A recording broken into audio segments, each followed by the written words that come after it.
Welcome to the New Wealth Wave podcast hosted by Dr. Joaquin Wallace. We're diving deep into the intricate layers of the 7-stage generational wealth model to offer invaluable insights on legacy building, wealth accumulation and preservation, and financial growth across generations. I'm Dr. Joaquin Wallace, and this is the New Wealth Wave podcast.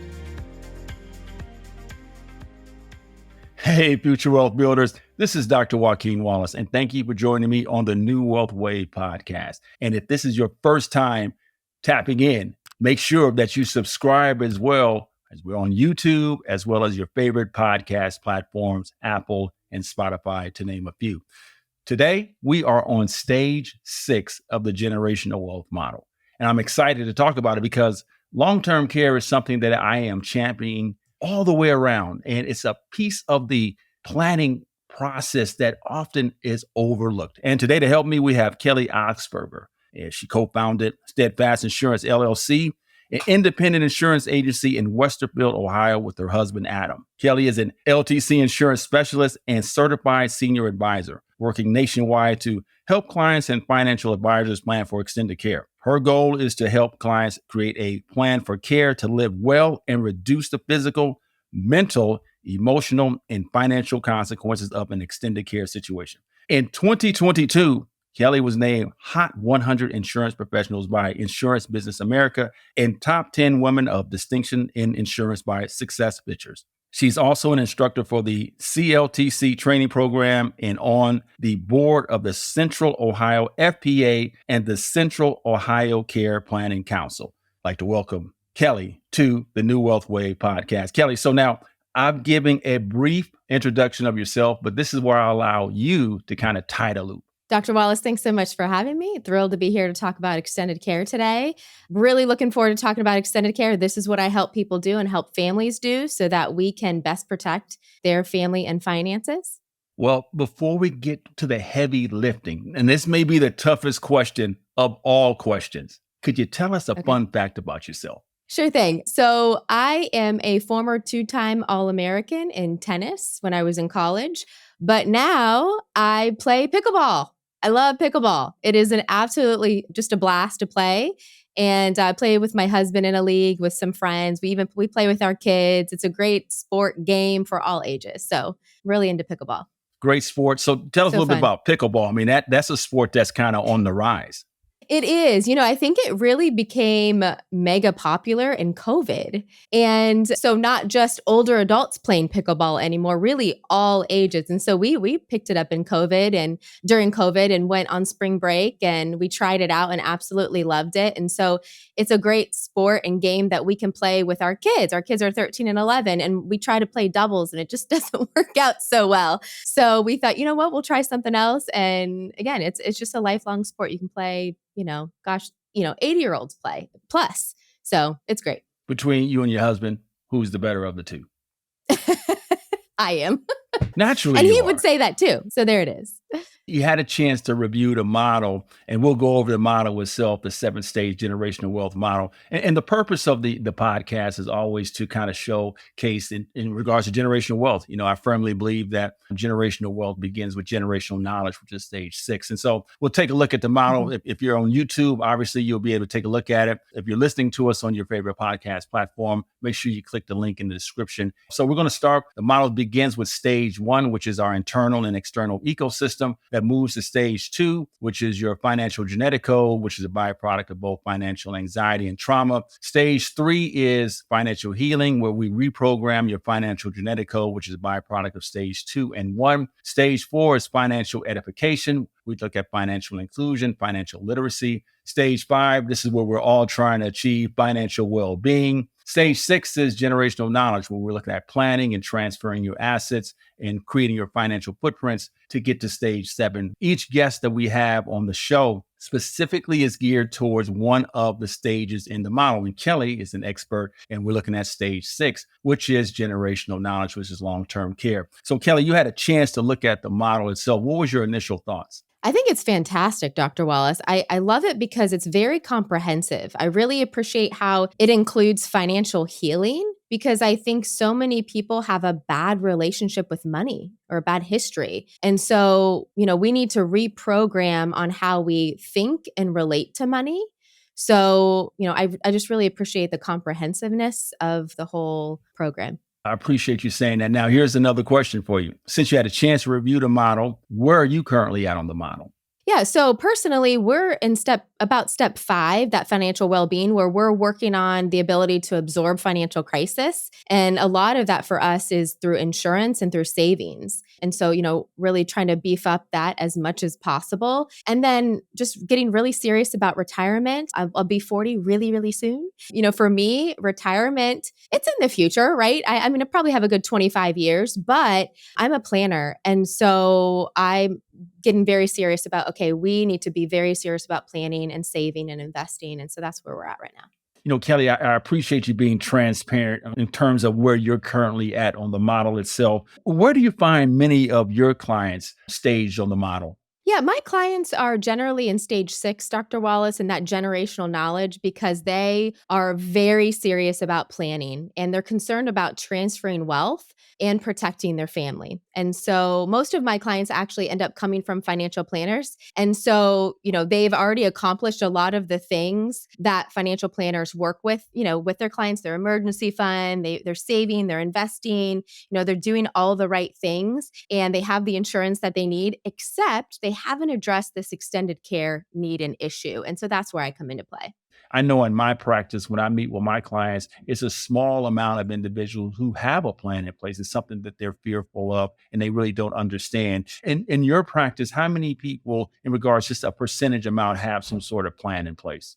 Yeah, so most people, Dr. Wallace, do not have a plan for extended care. And when I mean plan, and we're going to get to this in more detail, I'm talking about like you've had a conversation with your family, you've had a conversation with your financial advisor about what would happen if you need care. Okay, most people do not have that. There's even less people that actually have a way to pay for that. And specifically, a long term care insurance policy, it's probably 10% or less that actually have a policy to be able to pay for that extended care plan. So it is very, very small, and which is why it's so important that we have these conversations and get to people when they're younger and healthier so that they can come up with a plan. I was doing some research prior, and the research indicated that in regards to baby boomers, that's going to be a very increasing population. And there's going to be a lot of individuals, a lot of opportunities for those to participate in a plan because they need to have it. But then they're looking at Generation X as well. That's going to eventually exceed the baby boomers in regards to plan itself. So why is it important to create a long-term care plan? Oh my goodness. Okay. Well, even before we get to why is it important, I think we need to define what long-term care is, and then we'll talk about why it's important. But when we're talking about long-term care, I think people have a lot of misconceptions and negative perceptions of what it is. So I'm going to ask you, Dr. Wallace, when you hear the term long-term care, or when your clients hear that term, generally, what do people think?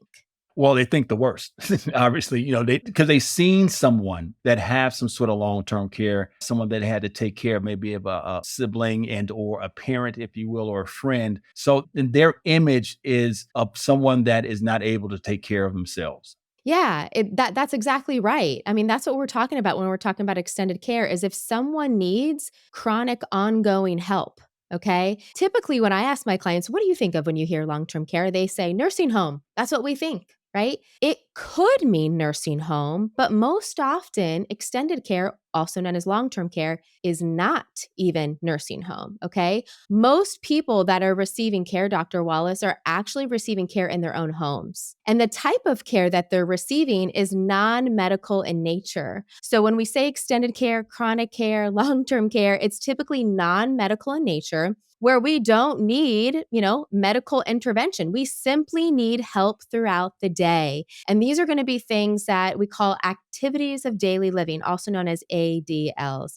And these activities of daily living are transferring, toileting, bathing, dressing, eating, and continence. Things we do every day that we don't even think about. We get up in the morning, we get dressed, we use the restroom, we bathe, we eat, right? All of those things. So if we need help with that throughout the day, guess what? We need extended care. Or if we develop some type of cognitive issue, whether it's Alzheimer's, dementia, Parkinson's, where our ability to reason and think, logically for ourselves and to make decisions, if that is compromised and we need supervision, then we need extended care. So that's what we're talking about when we're talking about long-term care is we have a physical impairment or we have a cognitive impairment and we need help. So the key here is, it's an ongoing thing. It's not an acute medical situation like, maybe you have surgery. That's not long-term care, right? You're likely to heal up from that and get better. This is expected to last more than 90 days, hence the long term. And so when you have the 6 physicals, as you mentioned earlier, how many of those that you need to be diagnosed with to be considered eligible for long-term care?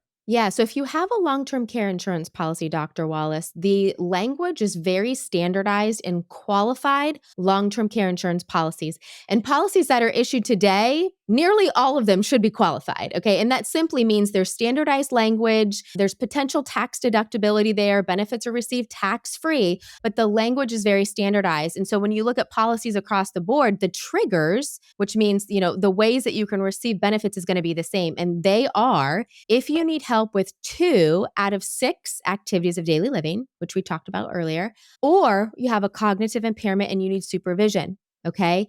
And your expected need of care is more than 90 days, and you have fulfilled your elimination period. That's your waiting period. And we'll talk about that, I think, in a little bit of what that means. But that's how you qualify. That's how you receive benefits from a policy. Kelly, I mean, this is great information. These are matters that need to be taken care of, but why create a long-term care plan? So, a plan for extended care, Dr. Wallace, is vitally important, not just for your finances, which I think that's what most people focus on, especially financial planners, because you all are numbers people, which is good. That's your job. But it is equally as important to come up with a plan for your family, right? We love our family. We love the people around us. Maybe you don't have immediate family or even extended family, but what about quality of care? What about your friends? If you need care, the people around you, if you expect them to care for you, their lives will change dramatically. If they have to become caregivers, their lives will be put on hold. And it's just a matter of fact. That's just how it is. It will change. And so we need to come up with a plan to best protect the quality of life, not just for ourselves if we need care, but for those around us, to protect them physically, mentally, emotionally, spiritually, all the things. We want to put those plans in place to best protect them. We're also protecting, our finances, protecting that portfolio. It really is portfolio protection when we have a way to pay for care. It protects our legacy too. If you have, let's say you choose to self-fund and pay for care out of pocket, and let's say you have $500,000, $500,000. But what if you need care? What if you need care and it costs, let's say, $300,000? That legacy that you had planned on passing along to your family, to your kids, to your grandkids is now whittled down to $200,000. Does that meet your legacy goals? Maybe not. So coming up with a plan of who's going to provide care, who are those caregivers, who's going to coordinate care, where I want to receive care, and how I'm going to pay for that care is really important. And I'm glad you touched on that because when you look at it, this again, that's something that you don't plan on because that's a cost that just comes out of left field, so to speak. In some cases, you're spending $7,000 per month, which is $98,000 a year. And as you mentioned earlier, you may have $400,000 saved thinking of that in retirement. But if you don't have a plan in place, those assets need to be taken to take care of yourself. And again, I liked how you touched upon the fact that you're not only looking at yourself, but you're looking at those that's going to take care of you because it's going to affect their livelihood as well and their quality of life. And that's why it's so important to have these conversations early and often and have a plan in place. So how do you create a plan?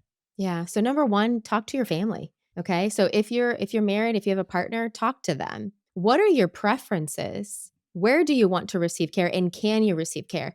Maybe you want to stay home as long as possible. But if you live in a 2-story home, is that realistic?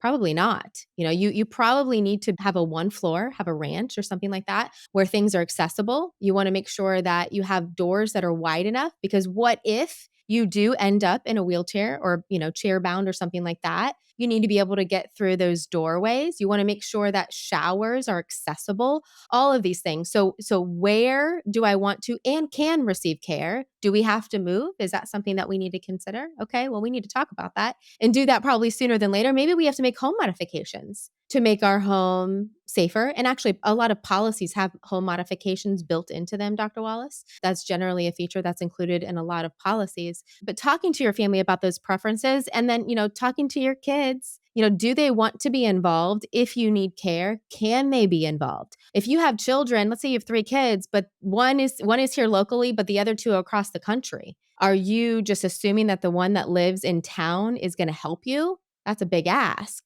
right? What if they have their own family, they have a full-time job, they have kids, they've got a life. Can they do that? Can they physically provide care for you? And do they want to? And Most I think often that it's not. Most often kids say, I hope my parents aren't counting on me to provide care for them. Maybe I can help to coordinate some care and, I'm happy to do it, make some phone calls and do that sort of thing. But the physical, the heavy lifting, that's not on me. I can't do that. And so talking with your family about your preferences, about what your plan is. So, it's the who, it's the where, and then it's the how. How am I going to pay for this? What finances do I have?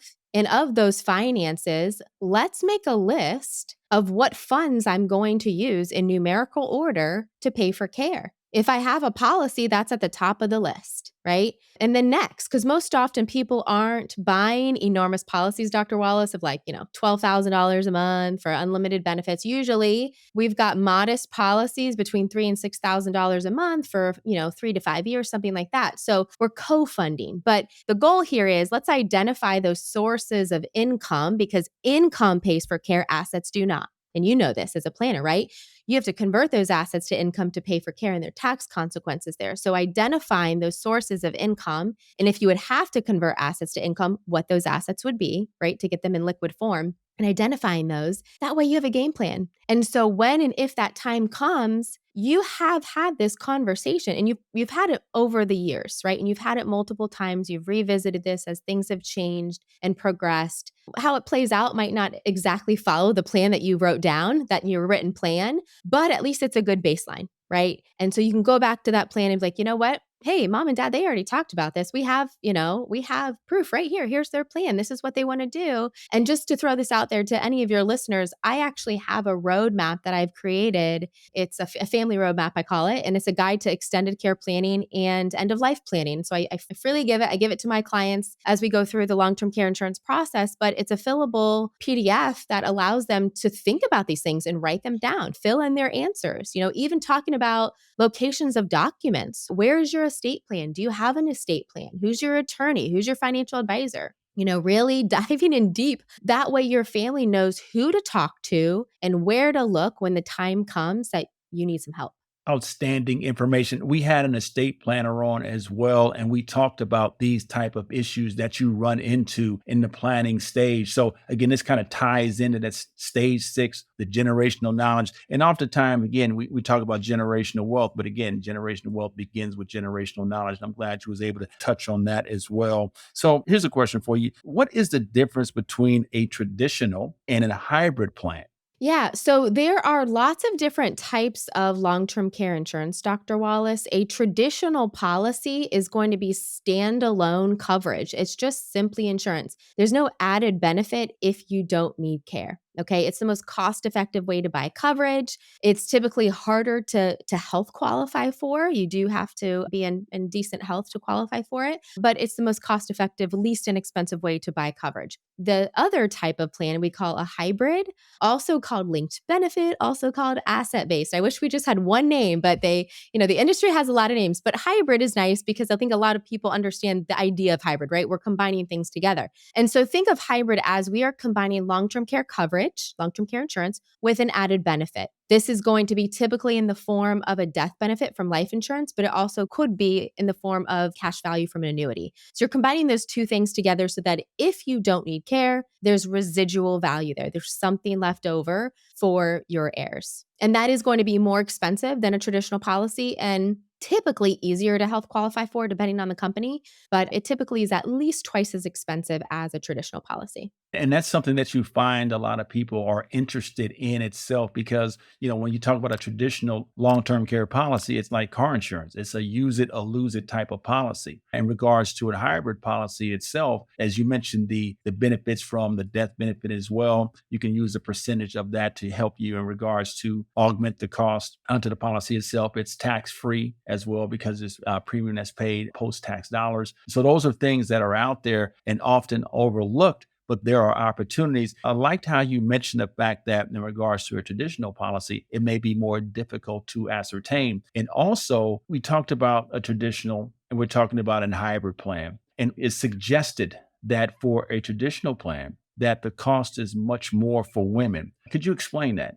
Yeah, it is. So women, we will pay more for long-term care insurance than men our same age because we live longer. We generally live about 5 years longer than men. We have longevity and we tend to go on claim and stay on claim longer than men. So we are riskier to the insurance company than males. And so the insurance company has to charge for that, right? And be able to account for that risk. And so what they do is they charge more premium. So it's opposite of life insurance. Life insurance, they charge more for men than they do for women. And long-term care insurance is the opposite. Women pay more for coverage than men. Could you explain or give us some idea how one can pay for long-term care? There are a variety of ways to pay for care.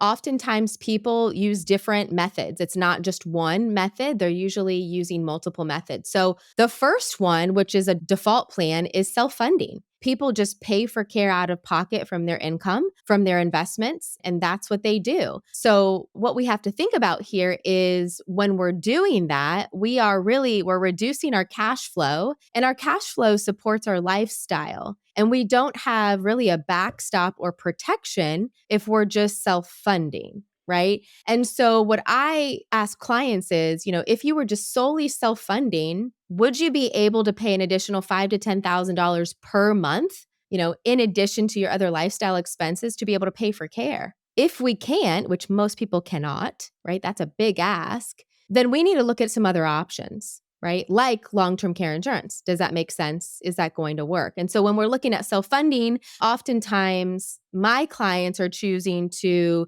do a combination where we have a policy as our base, as our foundation, but then we are self-funding anything above and beyond what our policy doesn't cover. So that way, we're really removing some of that risk, removing some of that consequence and transferring it to the insurance company. But when we self-fund, Dr. Wallace, I think it's important for people to consider that there are potential tax consequences, right? If we do have to convert those assets to income. And if we're pulling money out of retirement accounts or the stock market, let's say, what are market conditions when we have to pull that money out? We don't know. We don't know what the market's going to do when we need care, right? So if the market's down and you're pulling money out, my goodness, that's a terrible time to be pulling money out, right, of the market. We want our funds to be liquid, to be able to access them. And obviously, the legacy that we talked about earlier is important. So self-funding, I say that's the default plan, and that's the number one plan. The second way people pay for care is long-term care insurance, which, we have a small market penetration. Not a lot of people have some type of long-term care insurance. I think more people need to consider it. But when we look at long-term care insurance,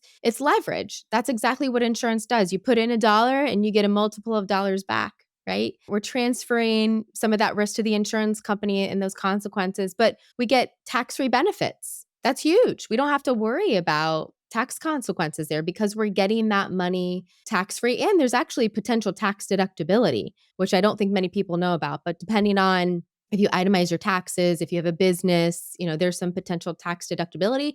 Some states even have tax credits, like New York, they have a tax credit if you have long-term care insurance premium. So that's pretty interesting. That's a second way to pay for care is long-term care insurance. And what comes with that also, Dr. Wallace, which I think a lot of people probably don't know, is it's more than just money. You really have that income to pay for care, but you also typically have things like care coordination, home modifications, caregiver training, bed reservation, these other benefits that come with a policy, which I think the care coordination in of itself is a fantastic benefit for the family so that they don't have to go to Google to figure it out all on their own. So I say that's the second way to pay for care. A third way to pay for care is actually a life settlement. And there are specific life settlement specialists out there. And so what that means is if you have a permanent existing life insurance policy that has some value to it, you can sell that to a third party and get a lump sum payment. And then you could potentially use those proceeds for anything you want, including long-term care expenses. You generally have to be over 65 in order to do that. And there has to be some type of a health impairment, and your life expectancy, I believe, needs to be less than 10 years to do that. But that could be an option for people if they have a permanent policy and they don't want it anymore. They don't want to just take the cash value. They want to try to get maybe some more out of it. You potentially could do, take a life settlement. A fourth way would be a health savings account. And these are really wonderful vehicles. It's really a savings and investment account that complements a high deductible health insurance plan. And so what you can do is you can pay for qualified medical expenses, like copays, deductibles, and services that are not going to be covered by typical insurance. And actually, long-term care insurance premiums too. You can pay long-term care insurance premiums from your HSA. And what's nice about HSAs is the balance rolls over year over year. So you don't lose what you had the previous year. I also know that those contributions that you make to your HSA, they're made with pre-tax dollars. It grows tax-free, and then you can withdraw that money for tax-free for those qualified medical expenses. So it's really like 3 fantastic tax ways, that you could use your HSA. And then let's see, the next way you can pay for care is through a reverse mortgage. And I think reverse mortgages have gotten a really bad rap over the years. And I know that these products have evolved a lot over the years. I used to have a really poor view of them, and I have really gone a 180 and changed my perspective on them in the last several years because professionals in the industry have really educated me on how they've changed and how beneficial they can actually be. But seniors who own their homes and they want to stay in their homes, this is something that they could consider. And what they would do, Dr. Wallace, is they would access equity in their home through a loan. And you can use that money however you want. There are no restrictions. You can pay for care. You could pay for long-term care insurance premiums. You can do whatever you want with them. And it's tax-free because it's your equity, right? It's your equity in your own home. And you don't have to pay that loan back until the last borrower dies or moves from the home for a year. And then typically that home is sold and the lender is paid back the full loan plus interest, right? You're not getting this for free. There is a loan on it. But that could be, again, another way to pay for care. And they do have precautions, with reverse mortgages now. I do know that homeowners, you can never owe more than your home's value. So there's protection there. The lenders can't force seniors out of your home, which I think horror stories have been put out there before about that. And that's not true. That's not how they operate now. So reverse mortgages. And then another way to pay for care is actually through VA benefits. So if you're a veteran, there might be potential benefits for you, or if you're a spouse of a veteran. Typically, we see vets with highly rated service-connected disabilities have the priority, okay? And this is going to be subject to means testing. So, the less income you have, the less assets you have, the higher priority and the more benefits that you might possibly be able to get. Now, I would say that these benefits shouldn't be relied on exclusively for extended care if you're a vet, but you might be able to get something out of it. So that's something to consider. Call your VA office to see if that's something that would be available to you. And then another way to pay for care, are you getting tired yet? There's a lot of ways to pay for care. The next way to pay for care would be Medicaid. And that is actually the biggest payer of long-term care in the United States, okay? This is the government. Medicaid, not Medicare. Medicaid is a safety net for people who are in crisis, who have run out of money, okay? It's a viable solution for those that don't have the resources to pay for care. It primarily pays for care in nursing homes, which is the last place most people want to be. But again, it's a safety net, right? And this is going to be, for people that probably didn't do pre-planning, right? They didn't know that there were different ways to pay for care. They didn't know that they needed to plan. And so maybe they just spent through their assets and now they have to rely on the government. Now, I will say there are some states that have waivers for home care, but typically there are long wait lists with that. Okay. And generally it's for people that have the highest care need that would possibly get some home care. And this is going to depend too. This varies state to state. In most states across the country, there are spend down requirements. In Ohio, if you're a single person, you need to spend down to $2,000 in order to qualify for Medicaid. Now, you do get to keep a home up to a certain amount of equity. You do get to keep a car, some personal belongings, those types of things. But again, this is a backstop. This is a safety net. This is not our number one way to pay for care, ideally. There's also a 5-year look back period. Okay, this is a penalty period. This is for Medicaid. There's a penalty period, which means you're disqualified if you transfer assets or cash or title changes within the last 5 years of applying for Medicaid. And so what they can do is they can say, okay, well, we've noticed just last year you transferred assets to your daughter. They have a formula that they use to figure out, how long you have to wait to apply for Medicaid, which means you're paying out of pocket in that time. Okay. Medicaid also has what's called estate recovery. And I think a lot of people don't know about this, but what estate recovery does is basically Medicaid wants to get reimbursed for the cost of care that they paid out, right? They might have spent thousands, maybe hundreds of thousands of dollars on your care, and they want reimbursed. So if you have a home, your home is not exempt from the recovery program. They will go back to try to recover what they can from the home sale to recover those, what they paid out in care. So that's Medicaid. And then finally, I want to briefly touch on Medicare. Okay, this is health insurance to pay for medical care for those that are over the age of 65. Medicare is not intended to pay for long-term care, extended care. And I think this is very misunderstood because people say, oh, I've got Medicare, I'm good. No, no, no, no. Medicare is not intended to pay for long-term care. It is intended to pay for your medical care. It will pay for physical therapy and some rehab and those types of things. But if you need custodial non-medical care, that is not what Medicare is for. So those are I think I had 8 there, or 7, really 7 different ways to pay for care, plus the Medicare, which is not a way to pay for care, but needs to be considered too. Great information. Again, I'm hopeful that our listeners are taking notes. I mean, you are very thorough because there are a lot of questions that people have that they don't know. Why do you think that there are so many people that don't have long-term care plans in place? I don't think they really understand the importance of it. I think that's what it comes down to because most people do need some form of care as they age or at the end of their life. It really is very, very common. And so, I don't think it's discussed enough amongst the public, amongst financial planners. I mean, I think you're different and you know that it's important. But I think in general, our country, we just don't do a good job of communicating and educating on the importance of everybody needs a plan for extended care. Everybody. Everybody doesn't need a policy. That's not what I'm saying. Everybody needs a plan of the who, the how, the where, what am I going to do, right? The policy comes in to pay for that plan is what it does. But yeah, I think we need more education, Dr. Wallace. I think we've done a really poor job in our country of educating on the importance of planning for extended care.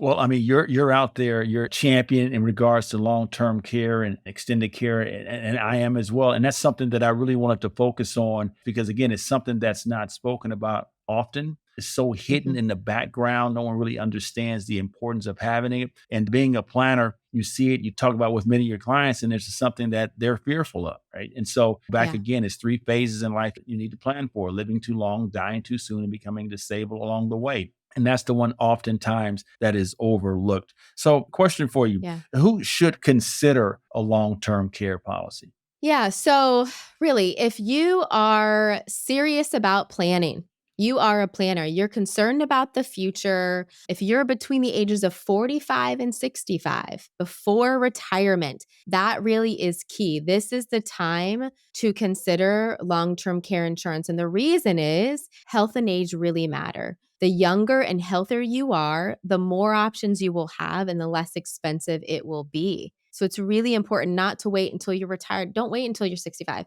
Don't wait until you're 70 because you might not have long-term care insurance options then, right? So doing this earlier and younger, but also knowing, we don't want to be too young because we know that there are other important things, right? We need an emergency fund. We need life insurance. We need disability insurance. We need to save. We need to invest. Those are definitely priorities. But once we've got a good handle on that, okay, check, check, check. All right, now I really need to get serious and think about this. Also, for those that are risk averse in general, and they're concerned about the future of cost of care. If you have personal experience with extended care, maybe parents, grandparents, you've seen the burden, you understand, the difficulties Okay, yeah, let's do something about this. Let's come up with some kind of a plan and a policy to fund it. Also, business owners, there are some great potential tax deductions. This isn't a reason to buy a policy, but it's a nice perk.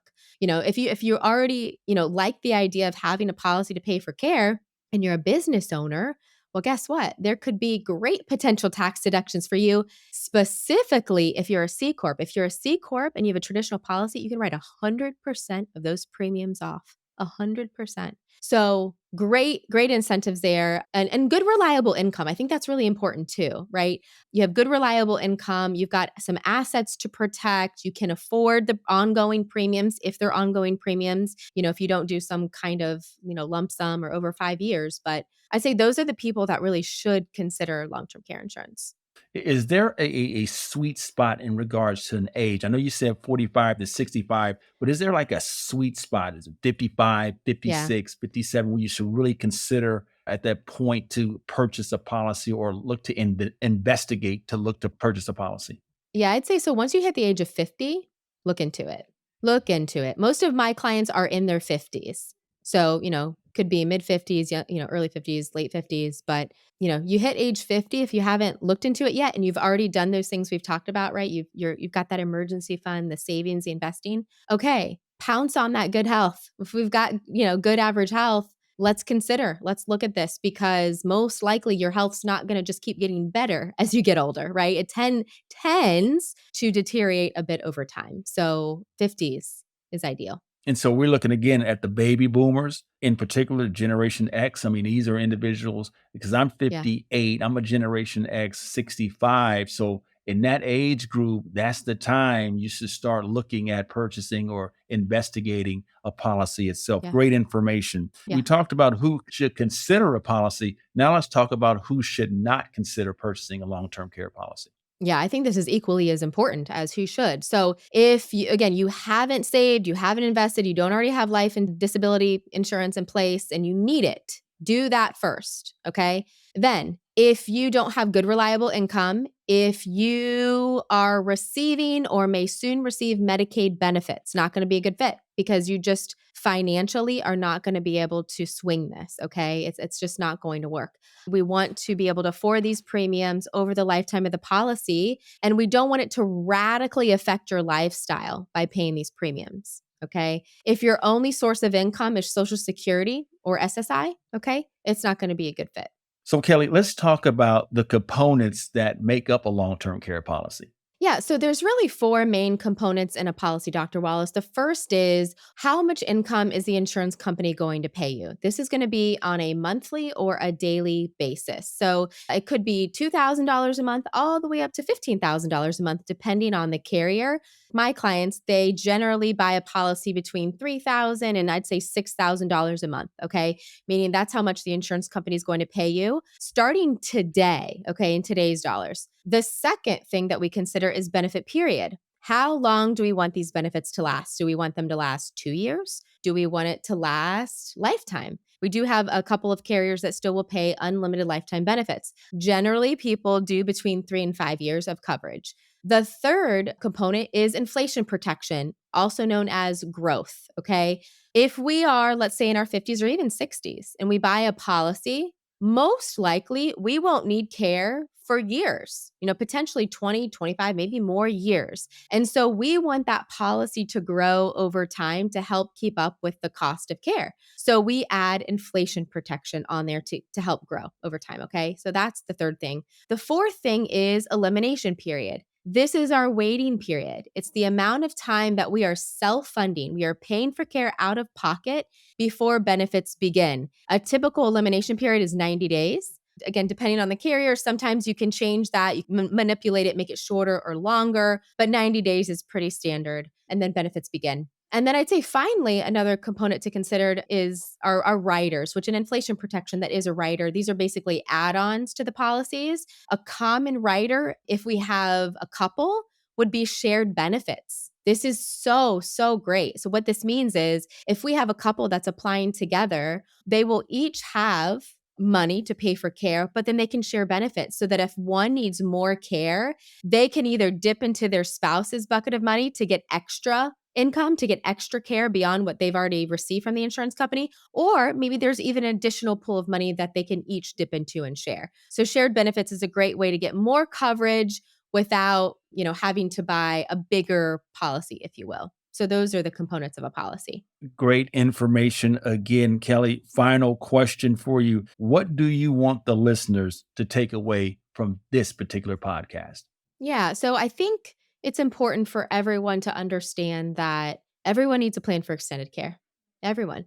If you anticipate to live beyond the age of 80, you have a very good chance of needing some kind of care. Okay. And is it reasonable? If we think that we're going to live beyond the age of 80, is it reasonable to assume that we might need some help along the way? I think it is. So, what's your plan, right? Get those basics together, talk with your family, talk about your preferences, write out your plan. Again, that plan might change over time, very well could, but who's going to provide care? Where do you want to receive care? How are you going to pay for care? There are many ways to pay for care, as we've talked about.